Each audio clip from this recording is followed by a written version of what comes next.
C Joseph Vijay எனும் நான்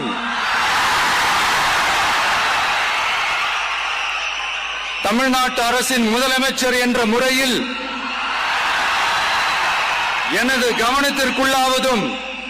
தெரிய வருவதுமான எந்த பொருளையும் முதலமைச்சரின் கடமைகளை உரியவாறு நிறைவேற்ற தேவையான அளவுக்கன்றி ஒருவரிடமோ பலரிடமோ நேர்முகமாகவோ மறைமுகமாகவோ அறிவிக்கவோ